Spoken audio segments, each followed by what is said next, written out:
Hi, everybody. People are coming in now, so welcome. We'll just give it a few minutes as people come in. Yeah, Joey and I are excited to chat. Hi. I immediately apologize for the swoop in my hair. I don't know why that's happening, but we'll just ignore it. It's a Saturday swoop. Uh, but good to see people coming in. Yeah, yeah. Just give it a minute. Yeah. It's so cool. Actually, I'm gonna grab this sweater really quick. Hold on. Okay.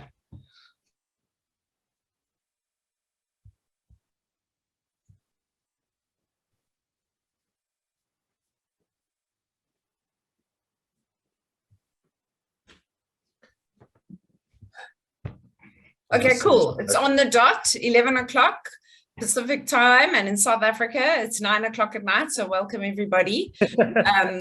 Yeah, I'm really, really excited to have Joey on this webinar. And before Joey introduces himself, I just want to say why I'm so excited. So I've obviously been watching Roadmap Writers for a long time, a screenwriter myself, and you guys are doing amazing things, getting writers repped, and I know that you will talk about this as well, Joey, but yeah, there's also like the what next. So you very invested in terms of your personal self into the people.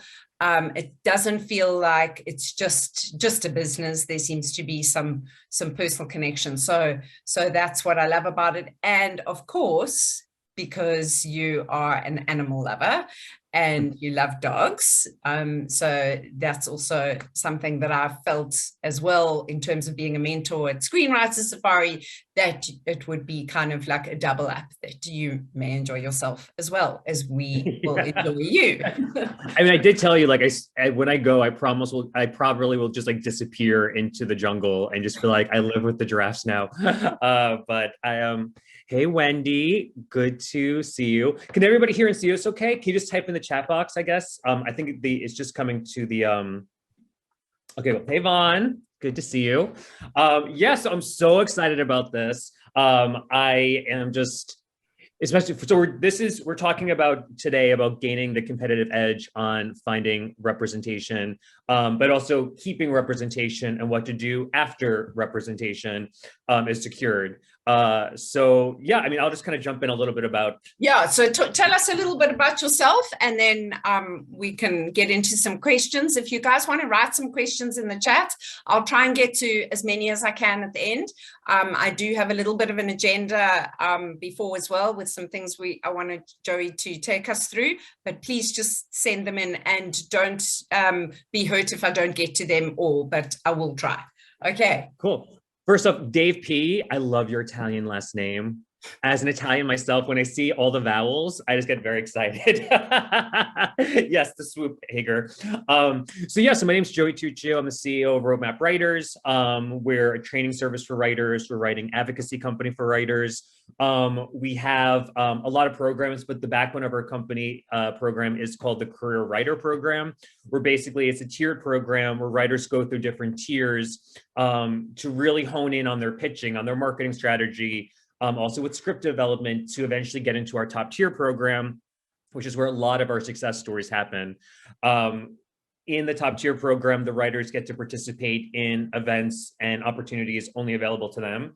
In fact, tomorrow we have a big pitching event just for writers in top tier, with about 25 execs from Amazon, from, oh my God, I'm drawing a blank on everybody and all the other ones right now, but there's a lot. So we do that every month in addition to everything else that they get in there. But for me, what I do every single day is I read scripts, I send them out to execs. I try to connect writers with execs, whether it's reps, producers, agents, if I didn't already say that. And so that's what I do literally all day. Yesterday was an insane day. For example, we helped get 4 writers signed in that one day to 831 Entertainment, Anonymous Content, Lit Entertainment Group, and a couple other ones that I'm sorry that I forgot off the top of my head, but it was a really crazy day. And we're up to 218 writers signed through our introductions, in addition to another 80 writers option produced and staffed. We have one of our writer scripts that we discovered a few years ago coming out on Hulu in January. I think it's January 14th. It's called Sex Appeal, produced by American High, led by Jeremy Gerlich, who did The Hangover, The Breakup. So yeah, that's kind of us in a nutshell. Like Eve said, I also do animal rescue. So anybody who registered for this webinar will walk away with a 70-pound pit bull. It was in the fine print, just believe me. Yeah, so for me, it's just like, I love connecting writers with execs. Nothing makes me happier when I get an email from somebody saying signed, or I just got my first staffing job, or I just got my first gig. It's really great. I always love to like check back with the writers who've gotten signed. For example, one of our writers, our 53rd writer signed, Brandon Constantine, just sold one of his scripts to Stampede Ventures. It was on deadline. So I just love like getting those, like going back to the people who got signed and see what's up with them. So that's kind of, you know, us in a nutshell. Yeah, cool. And Joey, I just also want to say, like, what I've picked up that I enjoy about you is that the managers and the agents that you seem to link up with have a similar attitude, like that you do, in that they're also very invested in the writers personally. It's not just, you know, here's another client or whatever. So yeah, we can talk about that just now. But anyway, so tell me a little bit about like the toughest chances that a writer got signed, in terms of like they were probably stacked against the odds, and why you think they got signed, or why you know they got signed. Because obviously, like, some people have an advantage, maybe somebody who had a, you know, didn't have those advantages. Tell us about somebody who pops to mind.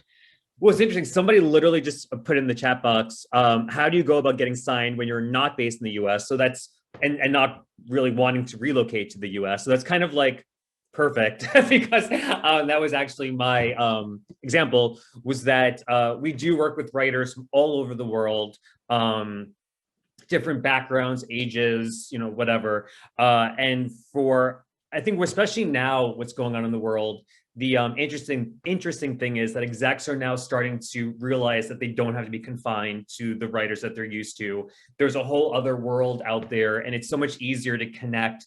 And execs are getting more and more used to connecting with writers from all over the place. But one of my favorite success stories, there's a lot, but one of them that I really kind of spotlight a lot is there was a writer that was in our program named Jackie Brown, and she lives in New Zealand. So I barely know where New Zealand is, but I'm pretty sure it's towards the way to Africa, someplace over there. But yeah, she was in our program, and she lives in New Zealand still. And through the program, she got signed to CAA and 3 Arts. And I feel like, and we'll talk about this a little bit more, but one of the things that was so interesting about her is that she doesn't write, she writes TV solely. She doesn't write high concept, which means she doesn't write sci-fi, horror, action. She writes character-driven stories. She didn't go through the writer's assistant world, so she wasn't like a showrunner's assistant or a script coordinator. She didn't live in Los Angeles or the United States, like I said. So you would think like this is somebody who has a lot of obstacles against her, because a lot of times for TV writers, you have to live in LA, or one thinks they have to live in LA, or they have to write, you know, the next horror film or the next genre film or whatever, pilot, I should say. But the thing about her that really captivated the reps that she's with is her voice. And that's something I'm going to talk about a lot in this webinar. Through the writers that have gotten signed through us, a lot of them, most of them, have a very clear voice. And when you read a Jackie Brown script, you really get a sense of her voice and her personal logline. So that's one example of one of my a success story that we helped get, that was really exciting to me, because it defied the odds. And that's what we want to do at Roadmap, is to defy the odds, to help writers get signed or option or produce that maybe would have had a tougher job before. Yeah, that's very inspirational. It gives us hope, especially us down south here.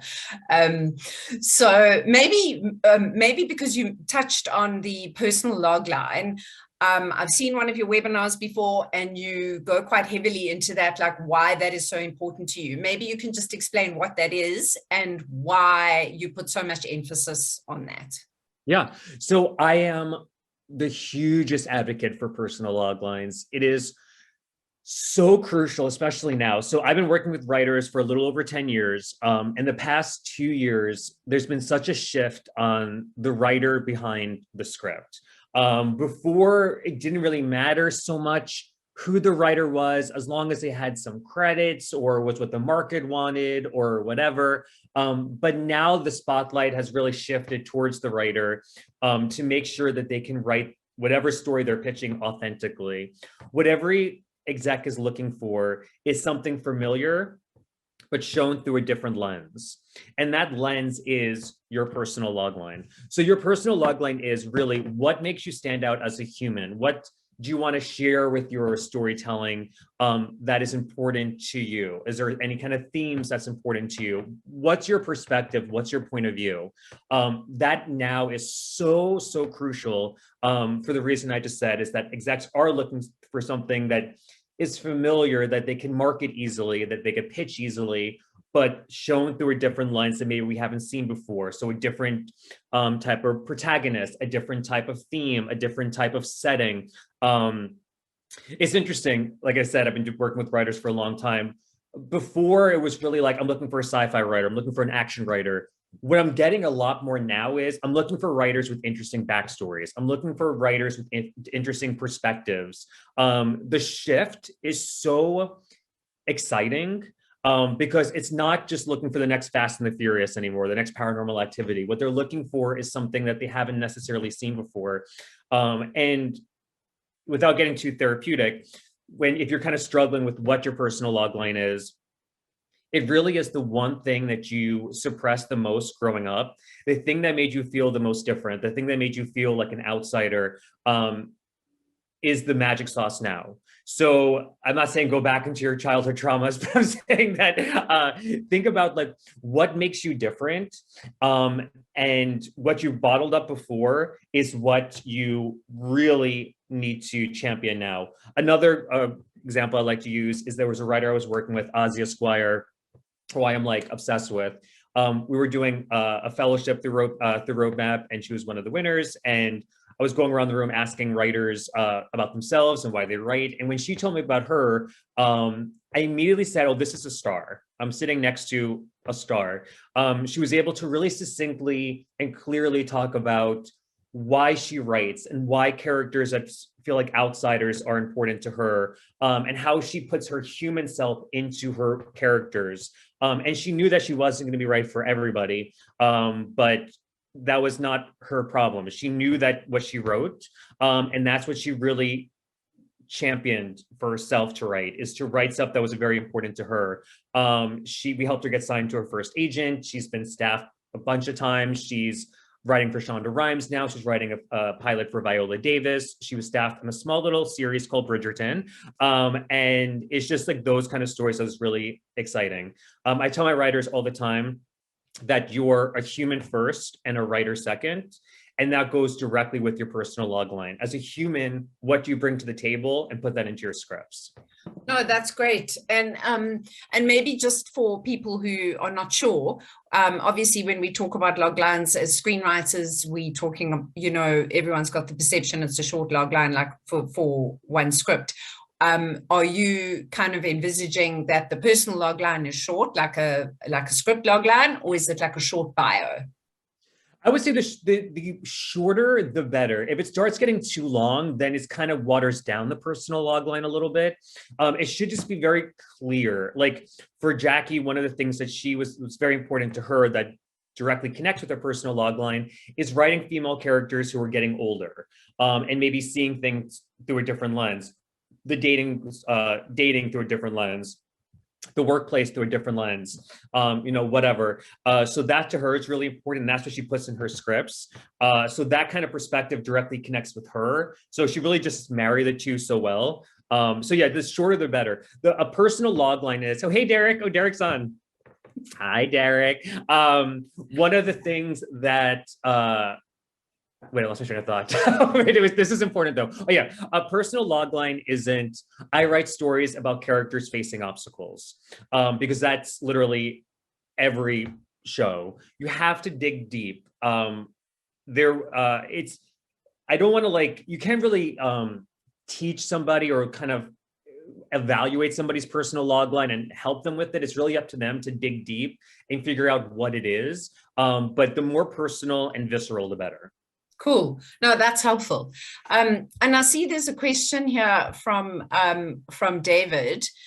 He says, how does one go about getting evaluated as to which level they need to start at with roadmap writers? Did the TV, PP, do UCLA and placed in contests, etc. already? So that maybe touches on something else that we were going to talk about is, paid versus unpaid career journeys. So a lot of writers as well, you can answer this question at the same time or separately, but a lot of writers invest, like you would in any education, into consulting or pitching or mentorships or whatever it is. And what is your experience with people kind of getting ahead with their careers versus paid or unpaid? Like, say, out of 10, do you think it's worth it? Or do you think if you believe that you've got a lot of skill, that you don't need to kind of invest in so you tell us. I mean, I feel like it really depends. One of the reasons why we started Roadmap is I was working elsewhere where it felt like it was, I mean, honestly, I guess I'll just like cut to the chase, was like draining writers' bank accounts. And it was just kind of throwing things against the wall and just trying to like, it was very soul sucking to say the least. So Roadmap was really created to create transparency and not have writers, it might sound weird that I say this as a business owner, but not sign up for so many things. That's why the Career Writer program was created, to help writers like not feel like they have to do this and that and this and that and this. Is kind of a really focused program. But there's definitely times where I feel like if a writer gets too many perspectives, then it really does hurt their script. You could really only take so many classes or do so many consults with one project before it starts hurting the process. So it really depends on the writer and what they want. I always think a writer should try to figure out who their one mentor is, find one guide and keep on learning from them. So they could help shepherd your voice and help shepherd your career versus like, okay, I'm gonna get some feedback over here, feedback there, feedback here, feedback here. I think the most dangerous is contest feedback in a lot of ways, because the readers are often underqualified, and they give feedback and the writer thinks that they should take it, even though the feedback is crazy. I know there's a lot of like talk right now about a certain contest on Twitter about this. So really what it comes down to is writers trusting their gut, and knowing like, you could get the feedback, you could get the guidance, but you have to trust your gut at the end of the day. If you're not trusting your gut and you're trying to appease everybody, your personal log line is going to fall by the wayside, because your gut is part of your personal log line.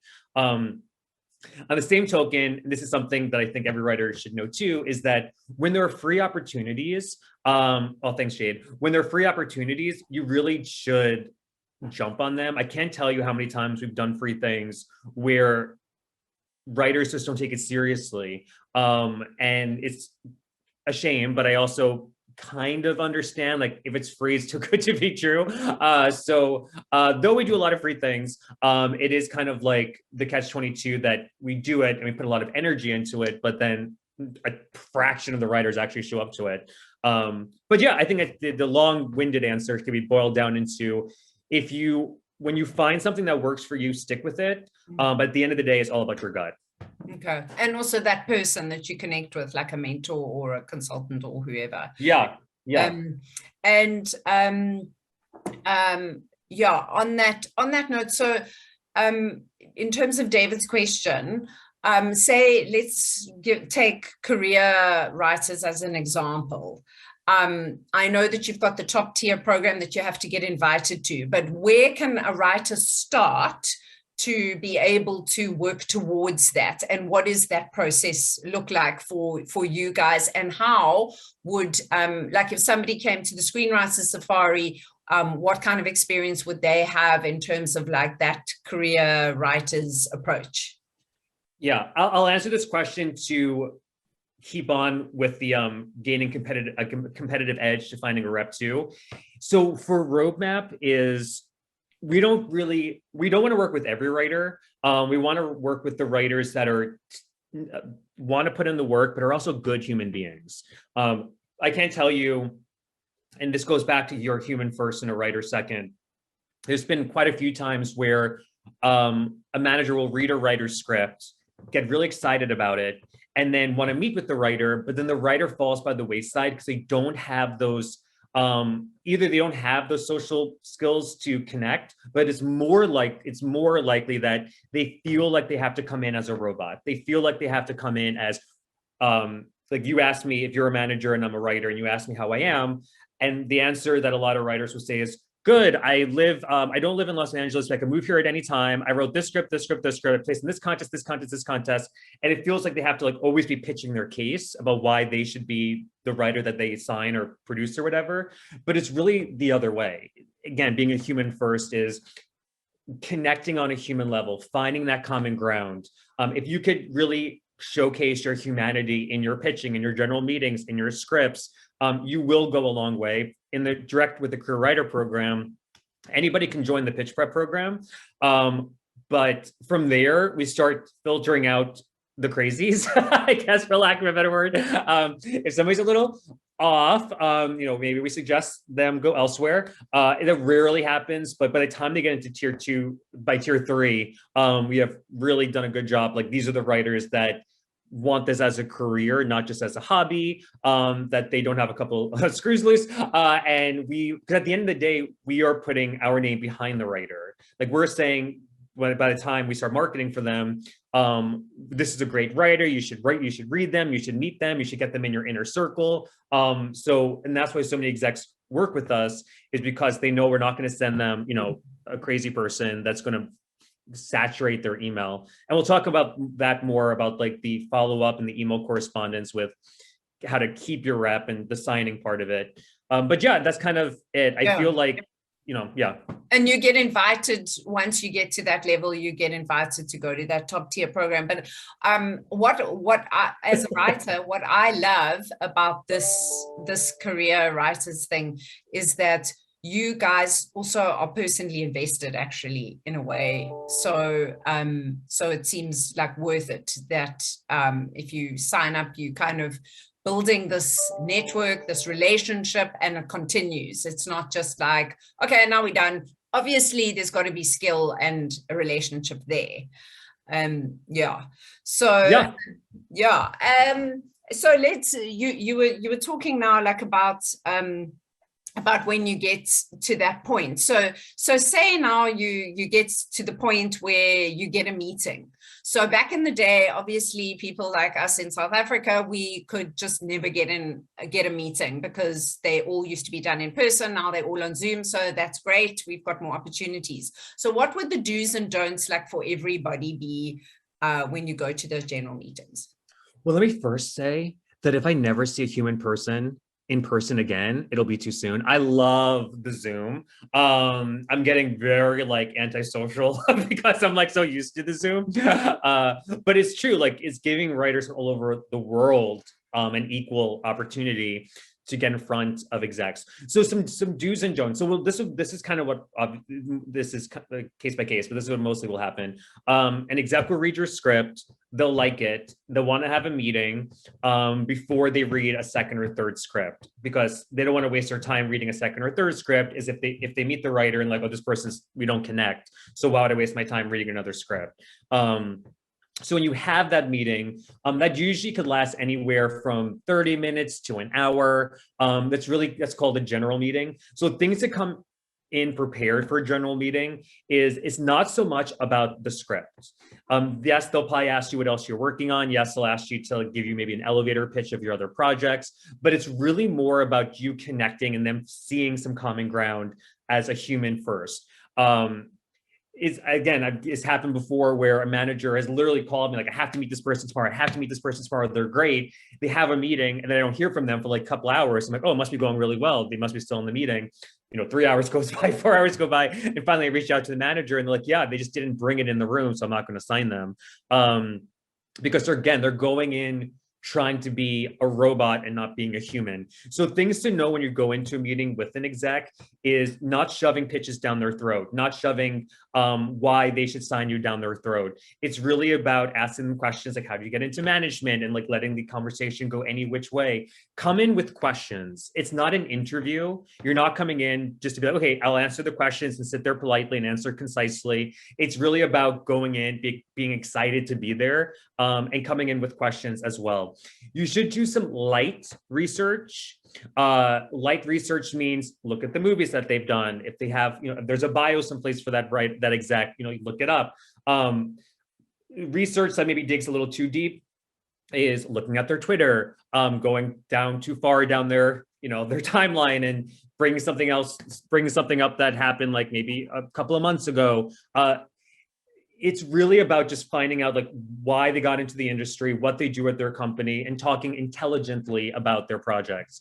Finding some common ground. Finding some common ground, yeah. It's that the reason why the common ground is so important is because the follow-up game, it's real. The follow-up game could really make or break somebody's career in a lot of ways. And that common ground is so important because when you follow up with an exec after they read your script, it shouldn't be, did you read my script? Did you read my script? Did you read my script? Is finding something that they connect with. For example, for me, I'm obsessed with RuPaul's Drag Race. I have a whole list of like drag queens on my wall that I'm obsessed with. So when I talk to a writer, I usually bring it up because it comes up in conversation. And when somebody emails me and says, hey, did you watch the season finale or did you see this? If I have to read their script and I know that it is in my queue, without them saying, did you read my script? Just by them emailing me, first off, it reminds me I'm supposed to read it. Second, it makes me more excited to read it because it makes me feel like this person isn't going to be hounding me every 5 seconds. Oh, you read my script, great. You send it this place, send it this place. Oh, would you follow up? And regardless of what I think, the execs will think that more. If you're like, well, what else can you do for me? What else can you do for me? So finding that common ground really helps with the follow-up game too. Okay, that's cool. Robert, I hope that also answers the second part of your question. But maybe also, Joey, on the first part of Robert's question is, would managers or agents be best to target? So tell us about like the significant difference and why you would choose one or the other to target, coming from never having had anyone before. I always think a writer should get a manager first. A manager is going to be your champion. They're going to be in your corner. They're going to be helping develop you. They can help you find an agent. There are so many more management companies popping up more and more. There was a few that just started recently, Redefined, Sugar 23. There's another one that just started by one of the managers at Writ Large. It's an all female led management company. The agencies, I'm not going to say that they're losing power, but they are now not looked as the holy grail as much anymore. Managers are starting to take more of like a hybrid role with writers. So I definitely think you should get a manager first, or start looking for managers first. And also in conjunction with that is figuring out the managers that make sense for you. I think a lot of times writers will see like the management 360s, the anonymous contents or whatever, and be like, I want to get to those because those are like the biggest. But there's so many boutique management companies that are amazing. And some of our biggest success stories are from the writers who signed with those management companies, like the Bellevue Entertainments, the Empirical Evidences, the First Stories, the First Fridays. I mean, the list goes on and on. And how do you figure out which company is right for you? I always tell a good exercise is for writers to look at the screenwriting lists that come out. There's the young and hungry list, and young doesn't mean age, it just means like newer to the industry. The hit list, the blacklist, the blood list, and look at those, and then you'll see like the managers who represents those writers. And that's a good test for you to know, maybe not the blacklist, because that's a little too like campaigny, but like the blood list, the young and hungry list, and the hit list. Look at those and look at the reps that represent those writers. You'll know for sure that they're open to up and coming writers because those are lists spotlighting up and coming writers. Cross out like the ones that you're familiar with, like the anonymous contents and the management 360s. You know that they're there, they'll be there for a while. But look at the ones that maybe you're not familiar with, like the ones I just said before, like the Least Dobie Entertainments, the empirical evidences, and start trying to put that target list together with those. I'm not saying they're easier to get to, but they are usually a little more open, and the door is just slightly more open to writers, you know, new writers. So Sarah's actually just saying, what was the company founded by the woman? Sarah, that's such a great question. If you look up Britton Rizzio on Twitter, I think she mentioned it. I forgot the name of it, to be honest, but look at Twitter, Britton, Britton, I think it is. Rizzo. She mentioned it on, I forgot. Cool. Hi, Sarah. You know, something that you said very early on in answering this question that jumped out at me, which is why I feel very connected to you, is that you said, when somebody went to a meeting, you were sitting there waiting for 3 hours, like for the person to get back to you. That's very interesting because a lot of people just don't care. It's like, okay, cool, tick that off my list, send that person and forget about them. The fact that you were actually waiting for that person to give you feedback, you know, kind of means a lot. I was literally getting in my car to drive to that coffee bean and be like, what is going on? Yeah, I mean, it's oh yeah, that's what it's called, Sarah. Curate management. Thank you. Yeah. And I mean, you sign your emails off. In your corner, and that feels true to that. So I like that. So this is like an age-old question, but often people ask, you know, how many scripts you need to have or whatever. But let's talk about time. So you know, somebody could write like 5 scripts in 6 months, and then they feel, okay, well, I've put in the work for 5 scripts, or they could do 2 scripts in 5 years or whatever. What is your thoughts on, what are your thoughts on time? Like, do you feel that managers and agents look at how long the person's been writing, or is it purely about the quality of the script? What is the weighting in your opinion? I would say it's really about the quality of the script. In terms of like finding representation, really all you need are 3 scripts that you feel confident with and a bunch of ideas. A manager is never going to read more than 3 scripts from you. They might only read 2 before they make a decision to sign you. And even after that, they'll probably just, you know, limit it to 2 to 3 scripts and then start setting those out. But you should definitely have a bunch of ideas as well that you haven't written yet. Any exec, any rep will want to put like their fingerprint on one of your projects that you develop, something that they're excited about too, something that they feel the marketplace is interested in, and something that they feel connects directly to your voice. So have a bunch of ideas, have 2 to 3 solid scripts. Now the question always comes up with branding. Should you write in the same genre all the time? Should you write in different genres? It's really up to the writer, but really what's the most important is knowing, again, what your personal log line is and what kind of is the common thread. But I do feel it is important for writers at the beginning to stay in their lane. So if you write comedies, it doesn't mean you have to write the next, like a hangover type story, but it should kind of live in the same bucket. If you have 1 comedy, 1 sci-fi, 1 horror, and 1 animation, it's going to be harder for a rep to know how they're going to market you. Versus you have 3 solid comedies, and all different concepts, maybe one's even a comedy sci-fi. It's easier for that rep to say, okay, well, I'm actually looking for a comedy writer right now. Let me see, this is kind of perfect for what I'm looking for now.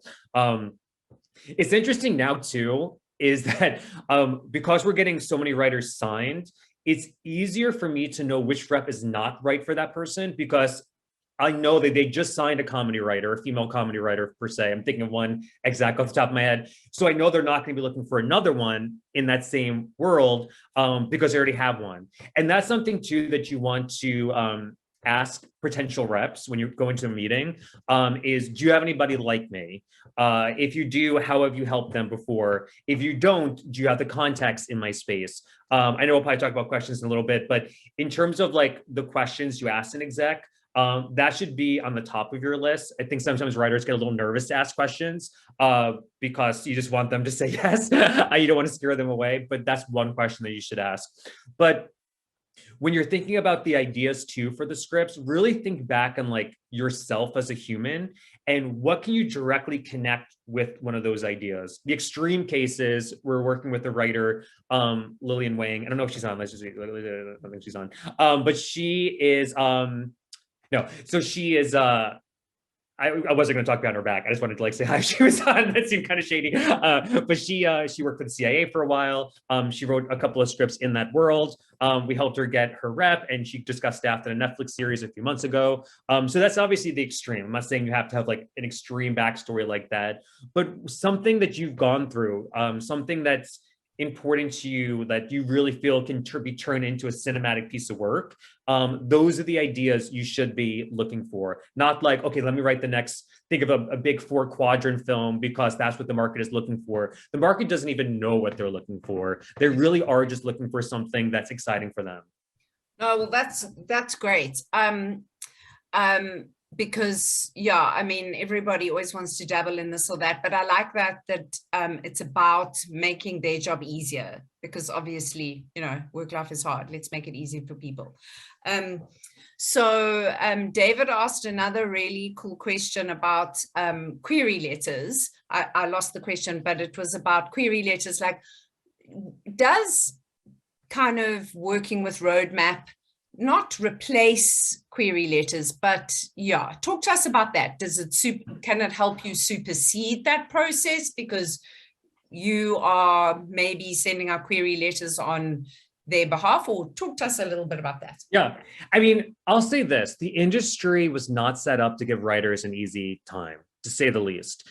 You would think that you write a script and then, okay, great, well, let me try to get it to execs that are looking for scripts. You would think that's like the common sense way the industry would work. But the truth is, a couple of reasons why it doesn't work that way is because of legal reasons. First off, there's so many ideas circulating around. If they're just inundated, I think this is one of the reasons why Amazon stopped doing what they were doing, because they were just like inundated with ideas. But also, it really, again, since working with writers for so long and being in this side of the field for so long, it just takes one writer to mess it up for all the other writers. We did a panel webinar a few months ago with one of the heads of, well, now he's one of the heads of Amazon, Nick Pepper. And after the webinar, people found his address, his phone number, his cell phone, his email address, his work address. And he was like, Joey, this is crazy. He was fine with it, but it was just like it was just a lot. So that's somebody who opened his door to writers and now has closed it a little bit more, because now this a concern that if he opens up the door again and starts, you know, letting writers in, he's going to be kind of, the privacy will be invaded again. So that's why execs are nervous to open their door a little bit. So yes, I definitely feel like coming through somebody is important. I also feel like that's one of the reasons why execs don't respond a lot with writers. They kind of ghost if it's a no for them, because for them saying no, it does open up sometimes a conversation that maybe they don't want to have.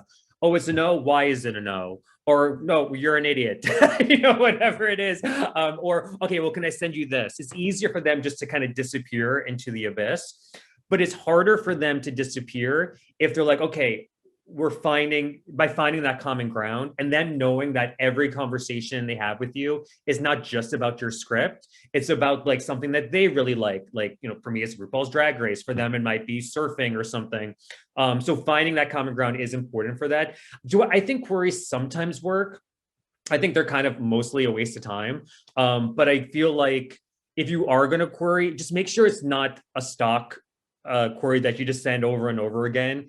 There's so many free webinars and panels and stuff going on in the world, in the screenwriting world, that you should, see one. And if you are going to blind query them, cold query them, talk about it and be like, oh, by the way, I just saw this. It's great. Don't send a log line. Don't say anything like that. Just keep it make it about them.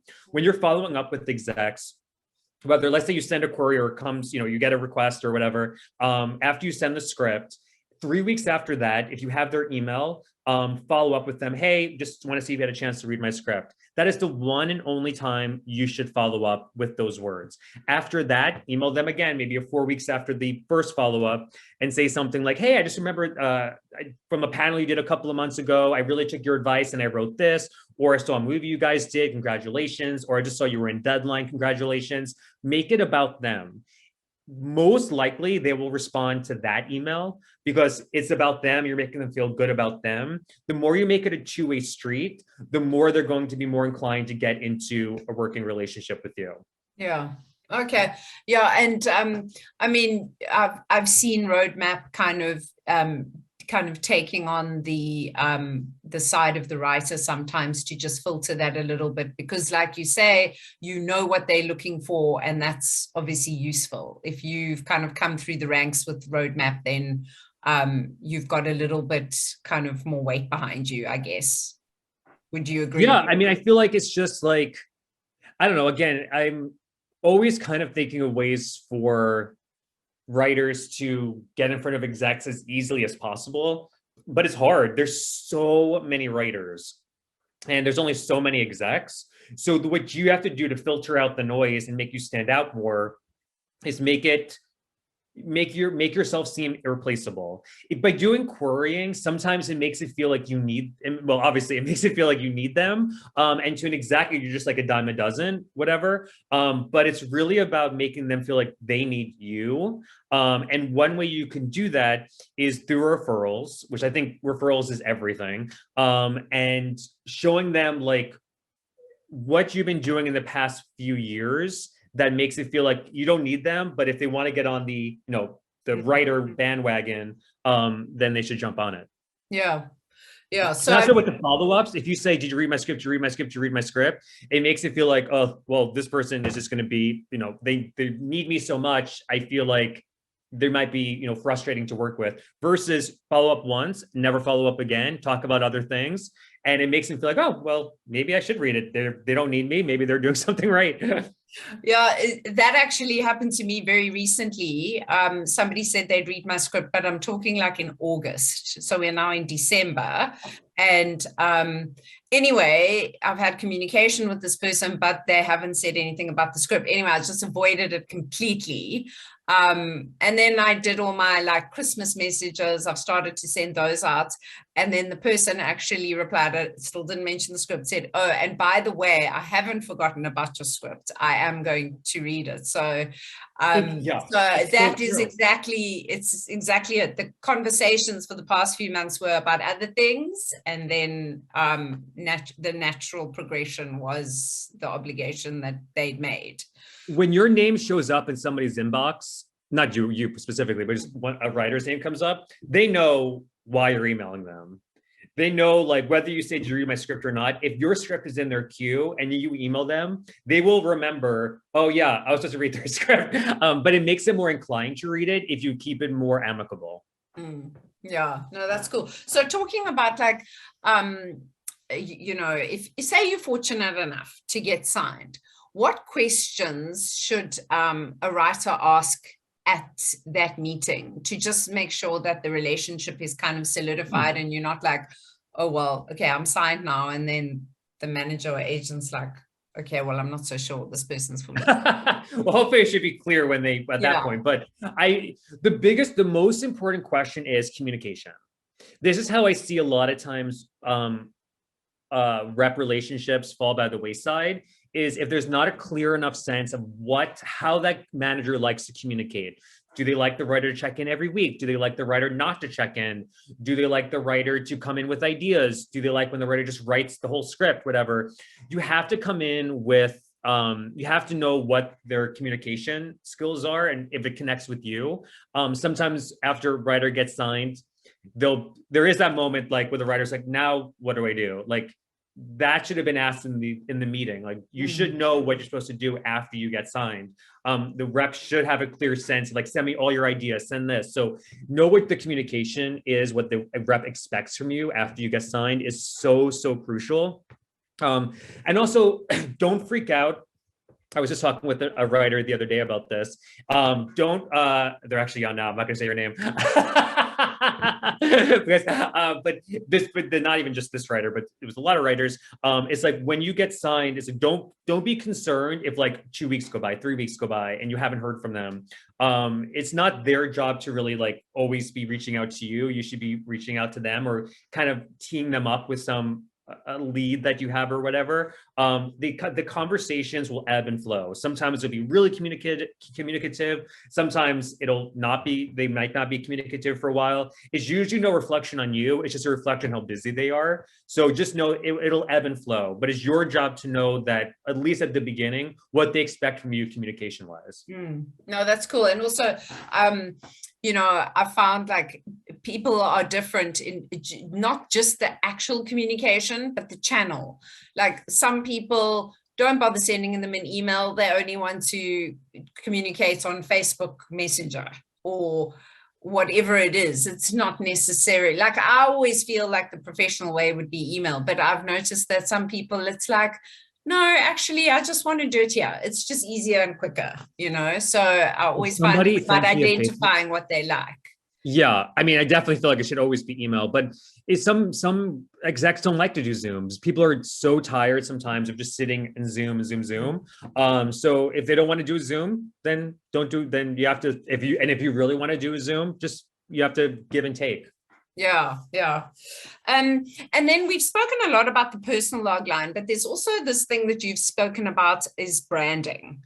So what are your thoughts about personal branding and story branding? Like, is there such a thing, say, as branding your story, or is it all about your personal branding? Yeah. By the way, I just noticed how pale I am. I feel like I need some sun. I just look at myself, I'm like, I'm very, very pale. You look fine. I promise you, you look great. Pinch my cheeks to get some blood in there. So, I mean, the brand really is like, the cleanest brand is I write sci-fi, or I write horror, or I write genre films, or I write comedy, I write female-driven comedies or whatever. That's like the cleanest brand because it's easiest to digest. The other kind of, I don't want to say the other kind of tier, but the other kind of brand that maybe it's not as clear, but it's still important is I write female-driven characters that want this, or I write BIPOC characters that, you know, are about this, or I write about these kind of themes regardless of the genre. But that there really needs to be a connecting tissue because it all comes down to 2 words, and it's why you. Why you? Why are you writing this script? Why are you writing any of these scripts? Why should I help you? Or what do you bring to the table that'll help me pitch to studios? Why you? Lauren just asked, could you give me an example of a personal logline? I mean, there was a couple I said before. One of them was Azia. She's a queer BIPOC writer, and she writes characters that either are that or characters that feel like an outsider, characters that have a more difficult time fitting in. So that's kind of, she takes directly from her and puts it into her stories, into her characters. One of the scripts that she actually is doing with Universal, it's kind of like a Harry Potter-esque story, but with a Black lead. A teenager or younger than teenage Black lead, which is something we really haven't seen before. We've seen the Harry Potters, but we haven't seen it through that perspective. So that's what all comes down to. Your brand, your personal logline should all come down to who you are. Is an exec ever going to say, hey, Eve, what's your personal logline? No, but it should be clear without you saying, my personal logline is this. You should come in with a message. A lot of execs, a lot of execs are looking for commentary with the stories, but not necessarily like, it could be social commentary. It could be, you know, whatever kind of commentary, but a lot of scripts that are coming out now from like Ted Lasso to White Lotus, they do have a certain type of commentary to it. It's not, you know, preachy, it's not heavy-handed, it's not hit over the head, but there is subtle hues to the commentary, and that's what execs are looking for. And that comment, even Succession, that commentary makes it so interesting for execs, and it really does elevate the writer going into a room. Okay, yeah, and maybe just on that, talking about like your personal thing, you personally as Joey, I know you've spoken about this before a lot, so you get scripts sent to you, and I know you try read, you know, a few pages of whatever you can, and you talk about voice is important to you. Tell us about that. I'm obsessed with voice. I'm obsessed with it. It's so crazy. I'm just love when I read a script and there's voice to it. I'm just like, there's something so exciting about it. I'm not a writer. It's such a discipline, and I don't have the discipline. I can barely write an email without being like, oh, forget it. But voice is, I mean, yes, it directly connects with your personal log line, but it's also about showing execs things they haven't seen before. I honestly think the description sections is the most overlooked element of screenwriting.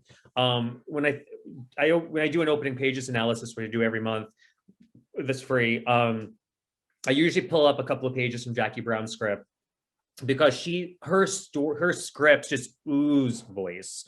And voice really is having fun in the description section, showing us things we haven't seen before. So there is the character descriptions, even down to that. There is, I usually use this example. There was a script I read a while back, and this writer described one of her female characters as a raw, yes, Matteo, that's the one, as a raw vegan goddess. And to me, I've never seen a character described like that before. And it's very exciting. It shows that writer has some voice. It has some pizzazz to it.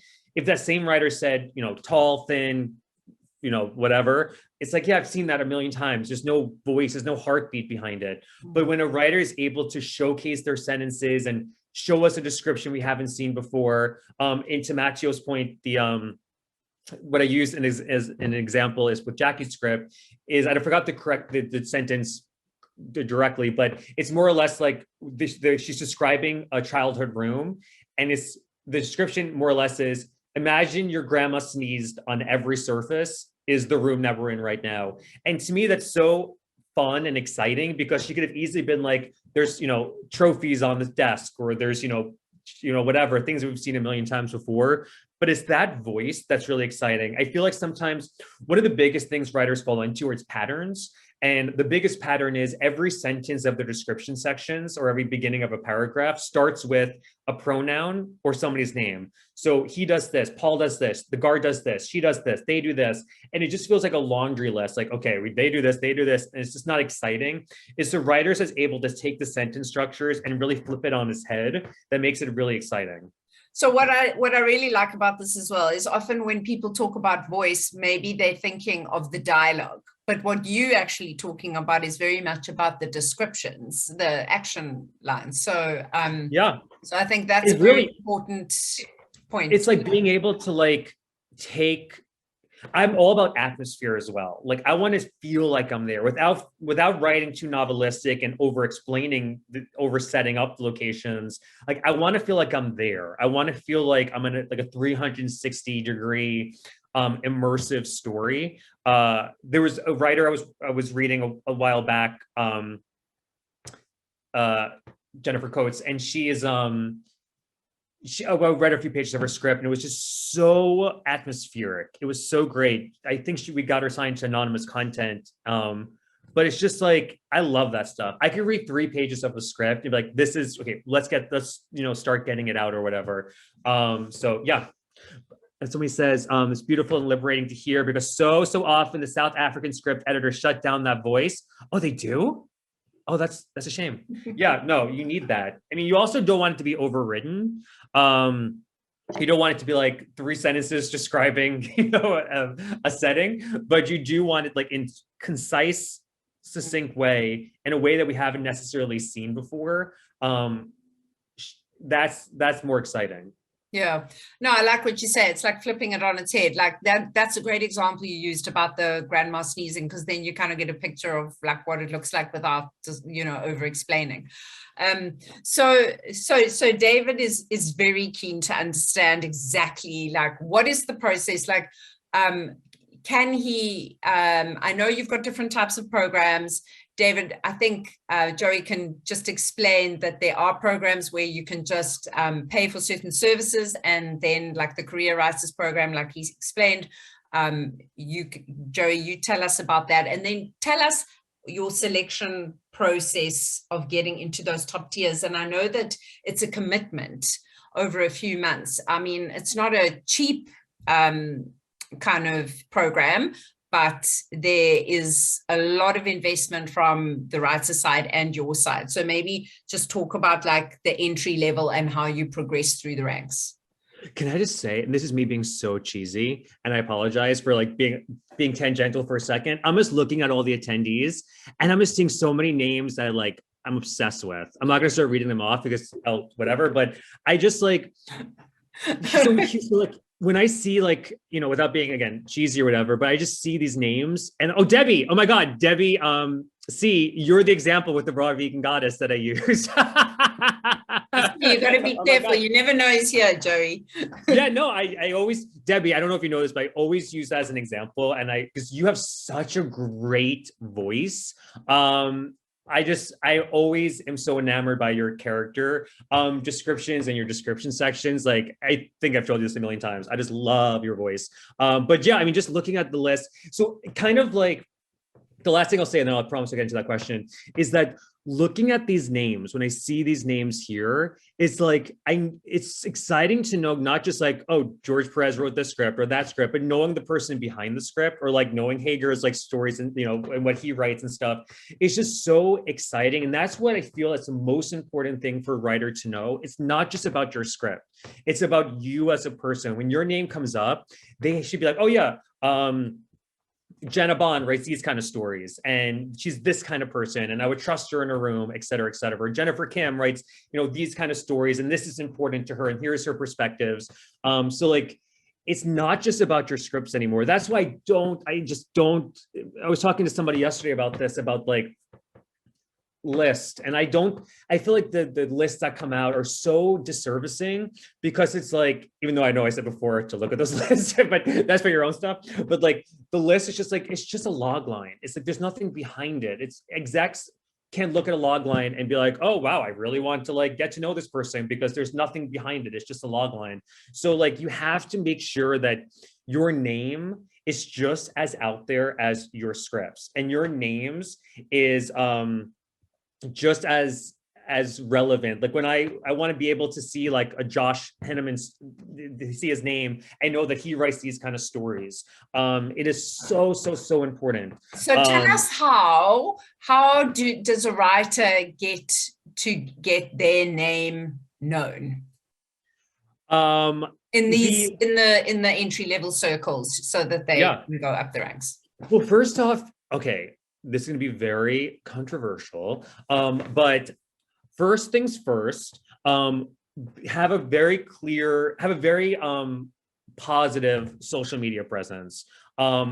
There's been times where, without saying names, where internally we were like seeing somebody on social media and like, oh, like we wanted to read their script for free and help them, but then seeing like how just like innately jaded and grouchy they are, and being like, we don't even want to reach out to ask for their scripts because we don't really feel like we don't want to help like the grouchy people. So screenwriting Twitter is interesting in some regards, but it's also about staying positive and joining the Facebook groups, and like LA TV Writers is a great group that people should get involved with.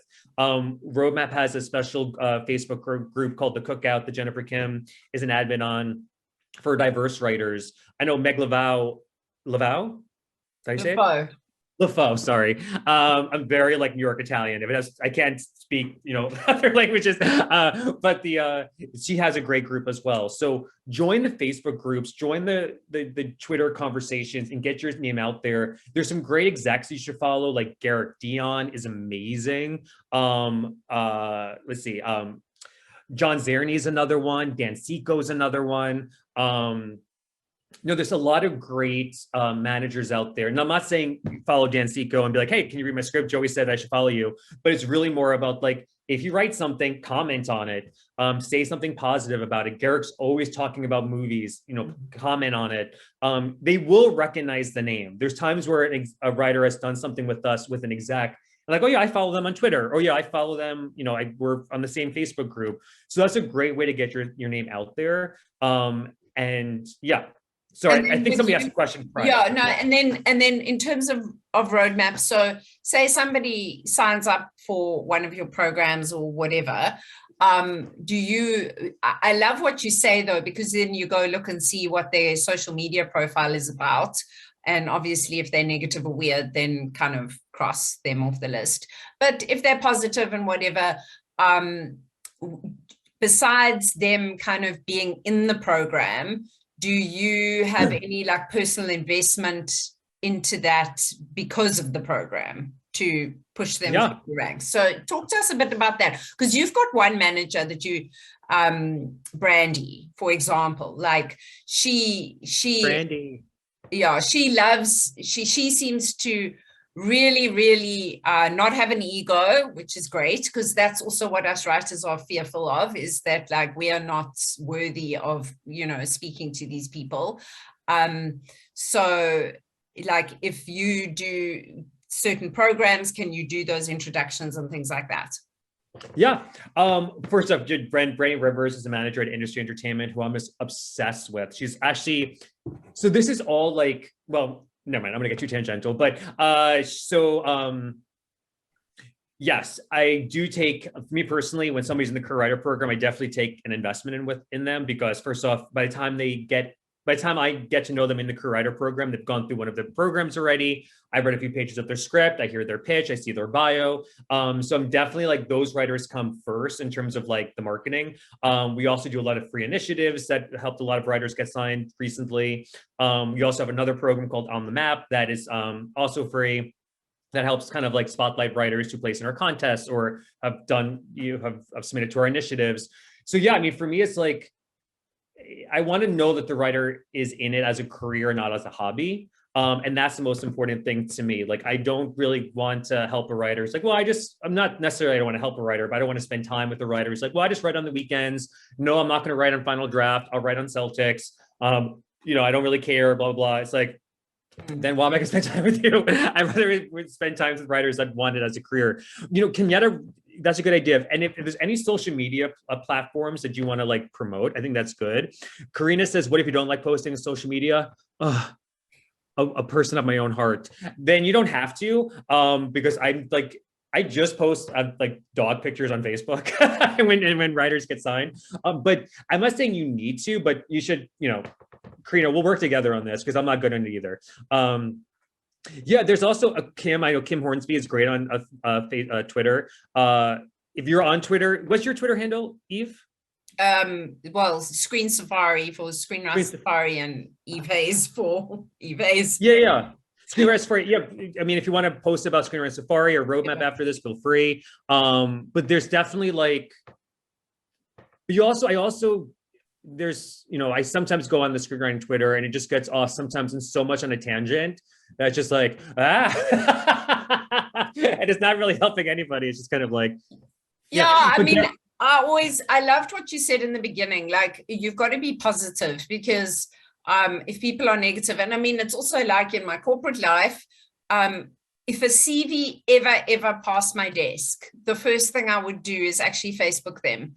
And you can learn so much about the person, you know, like maybe they just like to go, they just want to get totally trashed on the weekends. And then you kind of like, that's an alarm bell, you know what I mean? Or, you know, and you can get a sense of the level of like fun or whatever. So it's important to keep that positivity, and also just not to say horrible things about people who've made films and whatever, because there's so much effort that goes into that, and it's always subjective. And I always try to, you know, everyone's got an opinion, but never say anything mean, you know, because you never know who's going to be watching it. You never know who's going to be seeing it. And I feel like when it comes to screenwriting Twitter, maybe this is one of the last things I'll say, is that By the way, Gary and Matteo, yes, I definitely want to do an LGBT group, LGBTQ plus group.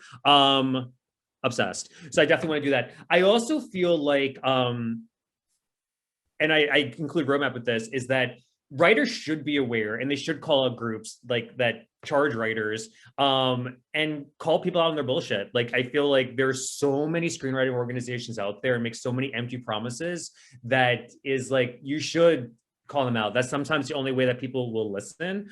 So I think you should, and I just do everything should be done in a positive moving forward way, if that makes sense. I think my coffee just weaned a little bit. This question from Scylla. So she says, does LinkedIn carry weight in the film industry? So Scylla, you're talking about the film industry, maybe, on the screenwriting side. What are your views on LinkedIn? Do you guys utilize that a lot or not as much? I just got back on LinkedIn and it was like, I looked at the roadmap blurb. It's like, we had 63 writers signed. I'm like, oh, I haven't updated this in a long time.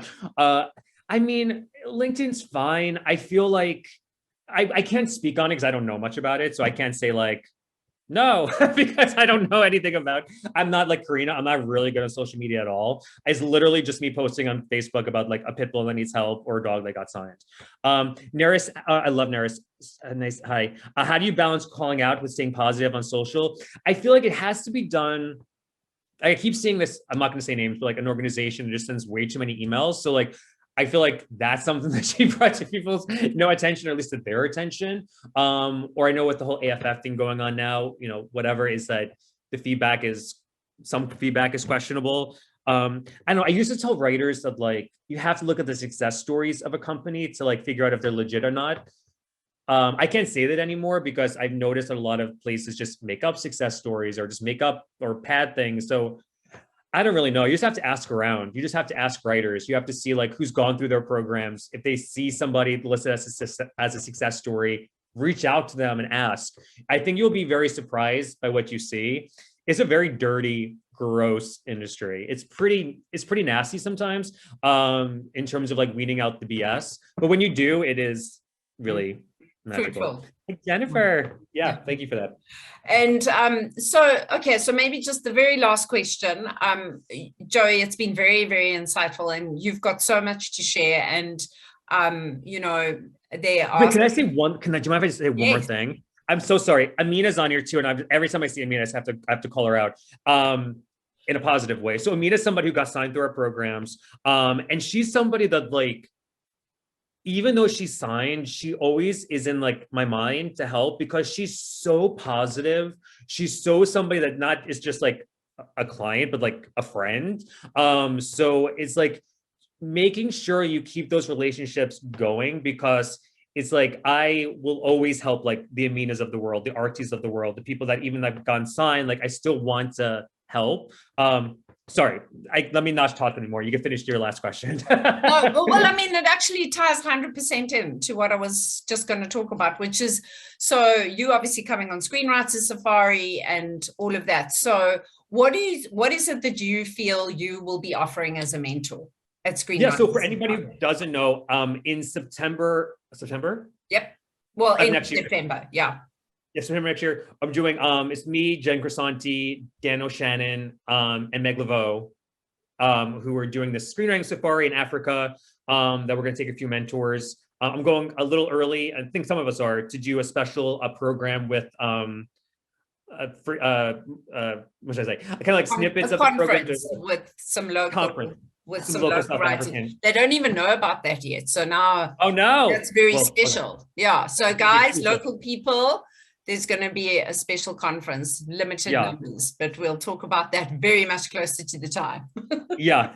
So for the safari, what my whole thing is like the voice. Like I could teach. I mean, I don't think I even could teach writers like how to write dialogue or structure. It's just like honestly boring to me. Like I don't think it's very exciting to me personally. But to me, it's like I want to make sure the voice is popping on the page. I want to make sure that they have enough material that's solid enough that showcases their voice, that they could get a rep's attention. They could get stabbed. It's not just about writing scripts.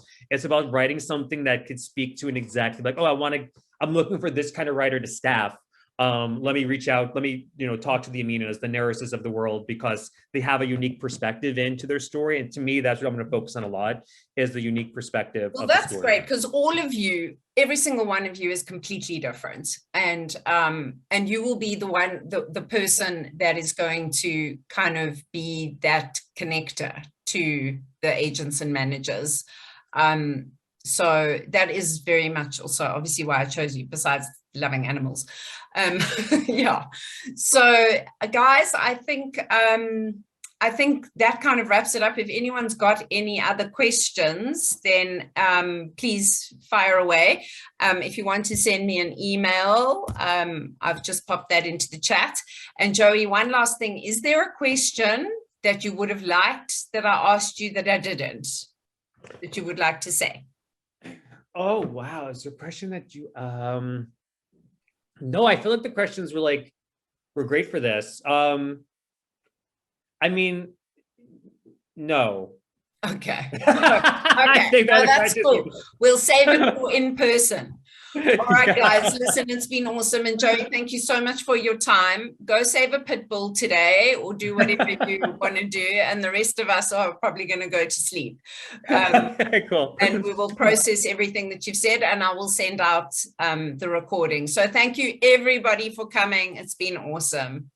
Cool. Awesome. Bye, everybody. Okay. See ya. Cheers, people. Must love dogs. Yeah. Bye.